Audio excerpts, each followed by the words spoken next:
Olá, meu nome é Pedro e hoje eu vou falar sobre a padronização do teste do cometa em células de Saccharomyces cerevisiae submetidas a agentes oxidantes para investigar o potencial antioxidante do ácido elágico.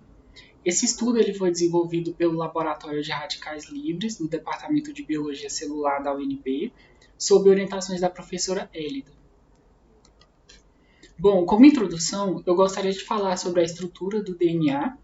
E o DNA genômico, ele é um composto químico encontrado no núcleo de várias células ou estruturas especializadas e que contém informações importantes para o funcionamento dos organismos.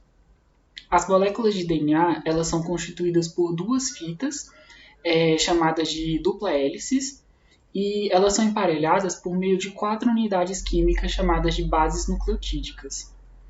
Bom, adiante aqui nessa imagem, eu estou representando algumas modificações intra- e intermoleculares que podem ocorrer no DNA.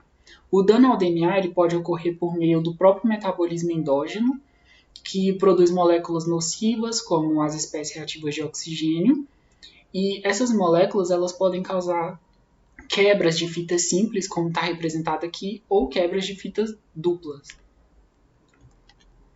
Bom, por causa disso, várias ferramentas elas foram desenvolvidas para medir o dano ao DNA e algumas dessas ferramentas são abordagens baseadas em espectrofotometria de massa, imunoensaios ou teste do cometa, que foi o enfoque desse estudo.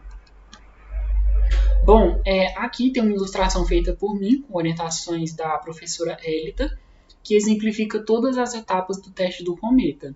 Primeiro, é necessário uma cultura de células. Em seguida, essas células são submetidas, são tratadas com agente oxidante. Depois, o DNA dessas células que foram tratadas com agente oxidante sofre quebras de fita simples e quebras de fita dupla. Depois, essas células são depositadas em uma lâmina de microscópio revestida com agarose. E então, essas lâminas e essas células elas passam pelo processo de eletroforese. Depois disso, elas são coradas, as lâminas, com agentes intercalantes e depois elas são visualizadas em microscópio. Bom, como metodologia, houve a necessidade de reestruturar o presente trabalho para algo mais teórico, né, dentro do mesmo tema, e então foi feito um levantamento bibliográfico, e depois de ter escolhido os artigos de interesse, começamos a comparar as diferentes metodologias e, dessa maneira, nós montamos 2 protocolos experimentais do teste do cometa para leveduras. Além disso, também foi escrito um artigo de divulgação para uma revista científica chamada Ciência Hoje, explicando como funciona essa metodologia e quais são as possíveis aplicações do teste do cometa. Bom, como resultado, aqui está o corpo do artigo escrito para a revista Ciência Hoje, que tem como título Teste do Cometa, um curioso método para medir danos ao DNA de células individuais. E também como resultado, aqui estão os 2 protocolos gerados durante esse estudo. Bom, como conclusão, por fim, nós notamos uma divergência nos artigos em relação ao procedimento de ruptura da parede celular, e por isso nós geramos 2 protocolos distintos para resolver essa divergência, né?